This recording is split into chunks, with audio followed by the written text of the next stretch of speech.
بسم اللہ الرحمن الرحیم، السلام علیکم ورحمۃ اللہ وبرکاتہ۔ لائیو دارالفتاء جامعۃ الرشید کراچی پروگرام آپ کے مسائل کا حل میں آپ سب کو خوش آمدید کہتے ہیں۔ میں ہوں شکیل رومی اور آج ہمارے ساتھ موجود ہیں مفتی فیصل احمد صاحب۔ آپ جامعۃ الرشید کے استاد الحدیث ہیں، سینئر مفتی ہیں اور SCS ادارے کے CEO بھی ہیں اور شریعہ کنسلٹنٹ بھی ہیں۔ ہم بہت مشکور ہیں مفتی صاحب کہ آپ نے قیمتی وقت ہمیں دیا، بہت بہت شکریہ۔ محترم ناظرین، چلتے ہیں اپنے سوالات کے سیشن کی طرف۔ ہمارا آج کا پہلا سوال سجن علی صاحب پوچھتے ہیں، کچھ لوگ کہتے ہیں کہ زمین فلیٹ سیدھی نہیں ہے بلکہ اوول ہے، لہٰذا نماز میں ہمارا رخ مارس کی طرف ہوتا ہے، کعبۃ اللہ کی طرف نہیں ہوتا، تو اس بارے وضاحت فرما دیجیے۔ جی بسم اللہ الرحمن الرحیم۔ یہ بات تو ٹھیک ہے کہ زمین فلیٹ نہیں ہے، اوول ہے، لیکن جو اس میں دعویٰ کیا گیا ہے کہ کعبۃ اللہ کی طرف ہمارا رخ نہیں ہوتا، مارس کی طرف ہوتا ہے، یہ تو ہمیشہ اس وقت ہو جب کہ مارس ہر وقت کعبۃ اللہ کے اوپر ہو، تو حالانکہ ایسا بھی نہیں ہے کہ مارس ہمیشہ کعبۃ اللہ کے اوپر ہو، تو یہ تھوڑے سے سوال بنانے میں تھوڑی سی ان سے کوتاہی ہوئی ہے۔ البتہ یہ بات کہ مطلب کیونکہ ہمارا رخ اوپر کی طرف ہوگا تو گویا کہ ہم قبلے کی طرف نہیں ہیں، تو یہ ڈائریکشنز کو نہ سمجھنے کی وجہ سے ہے، کیونکہ ڈائریکشنز جو ہوتی ہیں جیسے زمین پر بھی تو ڈائریکشنز ہوتی ہیں نا، ہم یہاں سے اگر سعودیہ جاتے ہیں تو جہاز سے جائیں گے تو جہاز بھی کسی ڈائریکشن میں جائے گا نا جی، تو جہاز کی جو ڈائریکشن ہے وہ اگر اس کو واقعتاً مکہ پہنچا رہی ہے، جدہ پہنچا رہی ہے، اس کا مطلب ہے کہ وہ کسی خاص صحیح ڈائریکشن میں چلا تھا اور وہی اصل ڈائریکشن ہے۔ اس ڈائریکشن میں کیونکہ زمین گول ہے تو اس وجہ سے ہم کھڑے، ہمیں لگ رہا ہے ایسے کہ ہم اوپر ہیں، لیکن حقیقت میں ہم اوپر بھی ہیں اور درمیان میں بھی ہیں اور زمین پہ بھی ہیں، اس لیے کہ وہ پوری ایک ہی ڈائریکشن ہے۔ جی، تو جو ہمارا قبلہ ہوتا ہے وہ بنیادی طور پر بیت اللہ سے لے کر آسمان تک، بیت معمور تک جتنا بھی ہے، اس کے درمیان میں وہ ایک لکیر ہے، اس میں ہم کہیں پر بھی رخ کریں گے تو ہمارا قبلہ درست ہو جائے۔ تو ڈائریکشنز جو ہوتی ہیں وہ اسی طرح سے ہوتی ہیں، چاہے ہم مارس کی طرف اس وقت متوجہ ہوں، لیکن مارس بھی اس وقت پھر بیت اللہ کے اوپر ہی ہوگا نا، تو ہم بیت اللہ کی طرف بھی ہوں گے، ہم مارس کی طرف بھی ہوں گے، اور بھی جتنی چیزیں اوپر آ رہی ہوں گی سب کی طرف ہوں گے، تو اس سے کوئی فرق نہیں پڑتا، ہمارا قبلہ وہ درست ہوتا ہے۔ بہت شکریہ مفتی صاحب۔ ایوب صاحب کراچی سے پوچھتے ہیں، اگر کوئی شخص ایک واجب قربانی کرتا ہے، باقی نفلی قربانی کرنے کے بجائے غریبوں کی نقد مال سے، پیسوں سے مدد کر دیتا ہے، تو ان نفلی قربانی اور پیسوں سے مدد کر دینے میں، غریبوں کی مدد کر دینے میں کون سا طریقہ افضل ہے، کس میں ثواب زیادہ ملے گا؟ دیکھیں مختلف ڈائمنشنز ہو سکتے ہیں، اگر مقصد صرف غریب کی مدد کرنا ہی ہے پھر تو ظاہر ہے کہ آپ پیسے سے اس کی بہتر مدد کر سکتے ہیں، لیکن اگر آپ یعنی نفل قربانی کا ایک ثواب بھی لینا چاہتے ہیں اور آپ ایصال ثواب بھی کرنا چاہتے ہیں، اور قربانی کے دن جو ہے خون بہانے سے زیادہ اللہ کو کوئی عمل پسند نہیں، تو جب اسی دن کر رہے ہیں تو اس دن پھر یہ عمل سب سے بہتر ہے۔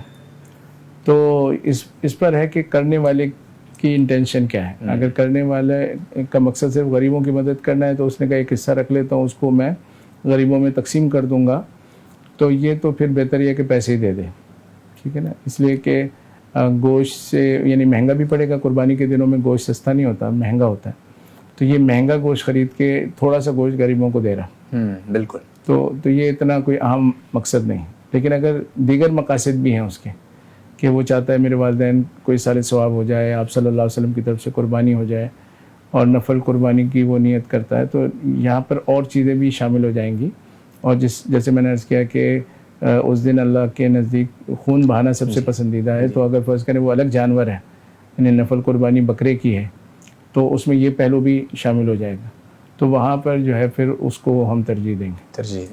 بہت شکریہ مفتی صاحب۔ حسین وزیر صاحب پوچھتے ہیں، ایک عورت کے پاس 4 تولے سونا ہے اور نقد رقم نہیں ہے، اس کے خاوند کے پاس رقم ہے لیکن وہ نہیں دینا چاہتا، کیا اس عورت پر قربانی واجب ہے؟ نیز اگر خاوند کے پاس بھی رقم نہ ہو تو کیا حکم ہوگا؟ لیکن قربانی کے نصاب میں سونے کے علاوہ جو ہے چاندی، نقدی، مال تجارت اور ضرورت سے زائد سامان ہوتا ہے۔ جی، اب انہوں نے کہا کہ 4 تولے سونا ہے اور اس کے علاوہ روپے نہیں ہیں، تو اگر ضرورت سے زائد سامان بھی نہ ہو تو پھر اس عورت پر قربانی نہیں آئے گی، ٹھیک، لیکن یہ اس وقت ہوگا جب کہ عید کے 3 دنوں کے اندر یہ رقم اس کے پاس نہ آئی، اگر بیچ میں کسی دن بھی آ جائے گی تو پھر قربانی کرنی پڑے گی، ٹھیک ہے۔ تو شوہر پہ لازم نہیں ہے کہ اس کو ضرور پیسے دے، یہ خود ہی ظاہر ہے دیکھے گی اپنا، اگر کر سکے گی کرے گی، نہیں کر سکے گی تو اگر اس پر واجب ہو جائے گی تو پھر بعد میں یہ اس کی رقم صدقہ کرے گی. تو مطلب شوہر پہ تو لازم نہیں ہے کہ یہ ہمیشہ اس کو دے، لیکن ہو سکتا ہے کہ اس عورت پر واجب ہی نہ ہو، کیونکہ 3 دن کے اندر اس کے پاس نقد بھی نہ ہو، ضرورت سے زائد سامان بھی نہ ہو، تو پھر تو کوئی مسئلہ نہیں، نہ شوہر پر ہوگا نہ بیوی پر ہوگا. لیکن اگر ایسی کوئی صورت پیش آ گئی جس میں بیوی پر آ رہی ہوگی اور شوہر اس میں تعاون نہیں کر رہا ہوگا، تو بیوی ادھار لے کر یا کسی طرح کر سکے تو کر لے، نہ کر سکے تو بعد میں پھر صدقہ کرے. یعنی ایک زندہ اوسط درجے کا جو جانور ہوتا ہے اس کی رقم جو ہے صدقہ کرنی ہوگی. اچھا مفتی صاحب، جیسے آپ نے فرمایا کہ اگر صرف 4 تولے سونا ہے اور رقم بالکل بھی نہیں ہے اس کے پاس، تو پھر تو اس پر قربانی نہیں ہے. لیکن اگر اس کے پاس قربانی کے 3 دنوں میں رقم آ جاتی ہے، عموماً یہ ہوتا ہے کہ ان دنوں میں عیدی ملتی ہے تو بیٹیوں کو دیتے ہیں، تو اب کتنی مطلب ہم رقم کہیں کہ اس کے پاس پیسے ہوں تو اب سونے کے ساتھ ملا کے وہ چاندی کا ہم نصاب پورا کریں گے، کتنے پیسوں کی مقدار بس اس میں کوئی تفصیل نہیں ہے. اگر تھوڑے بہت پیسے بھی ہوں گے تو ہم اس کو شامل کریں گے، کیونکہ 4 تولے سونے کی مالیت اچھی خاصی ہے. بالکل بالکل. تو لہذا واجب تو اس پہ ہو جائے گا، اور پھر یہ ادائیگی پھر اپنی سہولت سے کرے گی. بہت شکریہ مفتی صاحب. محمد صفوان صاحب انڈیا سے پوچھتے ہیں، ملازم سے نماز کے وقت کام کرانا کیسا ہے جبکہ وہ نماز نہ پڑھتا ہو؟ کیا ملازموں کو نماز کے لیے باقاعدہ چھٹی دینا لازم اور ضروری ہے؟ دیکھیں، نماز کے لیے چھٹی دینا خاص طور پر یہ تو ایک مسلمان ہونے کی حیثیت سے ہم دیتے ہیں، لیکن لیبر لاز کے تحت بھی کچھ نہ کچھ وقفہ ضروری ہوتا ہے جی. اور عام طور پر اداروں کے اندر 1 گھنٹے کا وقفہ 8 گھنٹے کے کام کے اندر جی عام طور پر ہوتا ہے. تو وہ وقفہ کیونکہ قانونی طور پہ بھی دینا ضروری ہے، تو لہٰذا وہ آپ دیں گے اور ایسے وقت میں دیں گے جس میں نماز بھی ہو جائے. تو پھر وہ اگر نہ پڑھے تو نہ پڑھے، وہ اس کا وقت ہے، تو وہ استعمال کرے نہ کرے، اپنی عبادت ادا کرے نہ کرے، یہ اس کے مسئلے ہیں. آپ کے لیے اس وقت کو اپنے کام میں شامل کرنا درست نہیں ہوگا. باقی یہ ہے کہ جس طرح سے آپ نے سوال کیا نا، اس سوال کا زاویہ یہ ہے کہ اگر کوئی نماز نہ پڑھتا ہو تو ہم اس کا وقت استعمال کر لیں. اس کی جگہ یہ بھی ہو سکتا ہے نا کہ اگر کوئی نماز نہ پڑھتا ہو تو ہم اس کو کوئی ترغیب دے کے نماز پڑھوا لیں. تو آپ تو پھر اس کو بالکل ہی یعنی ایسا باؤنڈ کر دیں گے کہ اس کے پاس وقت ہی نہیں ہوگا، وہ کہے گا کہ میں نماز کبھی پڑھ ہی نہیں سکتا. تو نماز پڑھنے کا امکان اس کے پاس رہنا چاہیے، اور پھر آپ مختلف انداز سے ترغیب وغیرہ کے ذریعے اس کو قائل کریں تاکہ وہ نماز کی طرف نماز کریں. بہت شکریہ صاحب نے تفصیل سے اس کا جواب دیا. ناصر حیدرآباد دکن سے پوچھتے ہیں، اگر بیٹا علیحدگی اختیار کر لے تاکہ والد کی نافرمانی اور بد کلامی سے بچے تو کیا یہ جائز ہے؟ نیز کیا والد ہونے کی وجہ سے بچوں پر ظلم کرنے کا کوئی گناہ تو نہیں ہوگا؟ بظاہر یہ کہ ان کے والد صاحب جو ہیں وہ مطلب زبان کے اچھے نہیں ہیں، جس کی وجہ سے یہ سمجھتے ہیں کہ یہاں رہوں گا تو مجھ سے کچھ ہو جائے گا، بد کلامی ہو جائے گی، تو یہ مناسب نہیں ہے. تو دیکھیں، ویسے بھی بچوں جو بالغ بچے جو ہیں وہ الگ ہو سکتے ہیں، کوئی ایسا پابندی تو نہیں ہے کہ ہمیشہ والدین کے ساتھ ہی رہیں، تو الگ تو ہو سکتے ہیں. تو اگر ان کے والدین کو ان کی کوئی ایسی ضرورت نہیں ہے کہ ان کے جانے سے بڑا حرج ہوگا، تو ان کا خرچہ وغیرہ موجود ہے یا ان کو خدمت کی ضرورت نہیں ہے، جوان ہیں، تو پھر تو ان کے لیے الگ ہونے میں کوئی مسئلہ نہیں. ویسے بھی الگ ہو سکتے ہیں، اور خاص اس وجہ سے ہو رہے ہیں تو اس میں بھی کوئی حرج کی بات. لیکن اگر فرض کریں کہ ان کے والدین کو ان کی ضرورت ہے جی، تو پھر ان کا الگ ہونا تو چلو جائز ہو سکتا ہے، لیکن ان کا والدین کا مسلسل خیال رکھنا یا ان کے لیے کوئی نہ کوئی نظم بنانا، یعنی ان کی خدمت کے لیے کوئی بھی نظم بنانا یا ان کے خرچے کے لیے کوئی نظم بنانا، یہ پھر ان پر لازم ہوگا. تو والدین سے یعنی الگ ہونا تو اتنا بڑا ایشو نہیں ہے، لیکن والدین کو اگر ضرورت ہے اور ان کا نفقہ یا ان کی خدمت یعنی اولاد پر واجب ہے تو پھر اس کی فکر کرنا ان کے لیے ضروری ہے. بہت شکریہ مفتی صاحب.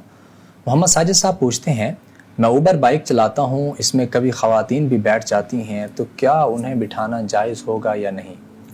جی، ظاہر ہے کہ خواتین کو اس طرح سے ساتھ بٹھانا، سفر کرنا، اور ظاہر اس میں صرف ایسا نہیں ہے کہ وہ آپ کی گاڑی میں بیٹھی ہوئی ہیں، بلکہ وہ آپ کے ساتھ ملی ہوئی ہیں، چپکی ہوئی ہیں، تو یہ بالکل جائز نہیں ہے، اس میں تو کوئی دو رائے نہیں ہو سکتی.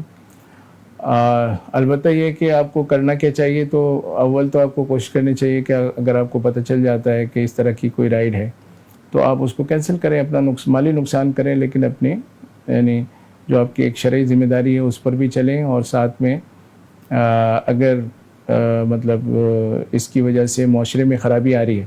ان معاشرے میں اس کا رجحان بڑھ رہا ہے کہ بچیاں جو ہیں وہ غیر مردوں کے ساتھ بھی بائک میں بیٹھ کے چلے جائیں, کوئی بڑی بات نہیں. بڑی بات نہیں. تو اور یہ ٹرینڈ اگر معاشرے میں آ گیا تو پھر ظاہر ہے ہمارے یہاں مغربیت کے آنے میں زیادہ وقت نہیں لگے گا. تو اس نقصان کو آپ اسی نیک نیتی سے برداشت کریں کہ اس کی وجہ سے گویا کہ میں نے ایک ٹرینڈ روکا ہوا ہے, تو آپ کو اس پہ بڑا ثواب بھی ملے گا. تو کوشش تو آپ کو یہی ہونی چاہیے. باقی اگر کبھی موقع پہ سمجھ نہ آیا ہو, آپ لے گئے ہوں اور بعد میں پھر آپ کو خیال آیا ہو, تو پھر آپ کو اس پہ استغفار کرنا چاہیے, اور آپ کی جو آمدن ہے وہ حرام نہیں ہوگی, وہ آمدن آپ کے حلال ہے. بہت شکریہ مفتی صاحب. محترم ناظرین, ہمارے آج کے سیشن کا آخری سوال محمد عادل صاحب آسٹریلیا سے پوچھتے ہیں, نامحرم کزن ہمارے گھر رہنے آئی ہوں تو ان سے کتنی بات چیت کرنا جائز ہے؟ نیز کیا ایک کمرے میں جہاں اور لوگ بھی بیٹھے ہوں اور یہ بھی ہوں تو وہاں ان کے ساتھ بیٹھنا کیسا ہے؟ اس میں مختلف چیزیں ہیں. ایک تو یہ کہ نامحرم ہیں تو ظاہر ہے ان سے پردہ ہے, تو اگر انہوں نے فرض کریں نقاب لیا ہوا ہے تو ایک کمرے میں بیٹھنے کی گنجائش ہو سکتی ہے, جبکہ ماحول کے اندر اور خواتین بھی ہیں اور کوئی غلطی کا امکان نہیں ہے. اور بات چیت کا جہاں تک تعلق ہے تو جیسے عام خاندانی بات چیت جیسے ہوتی ہے تو اس میں بہت زیادہ یعنی بے تکلف نہیں ہونا چاہیے, لیکن کوئی ضرورت کی چیز ہے اس میں بات چیت کر سکتے ہیں. تو اگر وہ آئی ہوئی ہیں, گھر میں ٹھہری ہوئی ہیں, دیگر ان کے محارم موجود ہیں اور انہی کی موجودگی میں کوئی مختصر کوئی ضرورت کی بات ہو جاتی ہے تو اس کی بھی گنجائش ہو سکتی ہے. لیکن بے تکلفی سے بات چیت کرنا, تو ہنسی مذاق کا ماحول بنانا جیسے کہ خاندانوں میں ہوتا ہے عام طور پر, جی جی بالکل. اور پھر یہ ہے کہ ظاہر ہے کہ زیادہ جب بات چیت ہوتی ہے تو کبھی تنہائی میں بات چیت کی موقع بھی آ ہی جاتا ہے, تو ان سب چیزوں سے بچنا بہت ضروری ہے. بہت شکریہ مفتی صاحب نے بڑی تفصیل سے تمام سوالات کے جوابات دیے. تو محترم ناظرین, اگر آپ بھی کوئی مسئلہ پوچھنا چاہتے ہیں, کسی بھی چیز سے متعلق شرعی رہنمائی چاہتے ہیں, تو ہمارے فیس بک پیج JTR مسائل آن لائن پر کمنٹ پار میں جا کر اپنا سوال لکھیے, اپنے نام بھی لکھیے اور اپنے شہر کا نام بھی لکھیے. انشاءاللہ آئندہ نشستوں میں آپ کو آپ کے سوال کا جواب دیا جائے گا. اگلی نشست تک کے لیے دیجیے اجازت. السلام علیکم.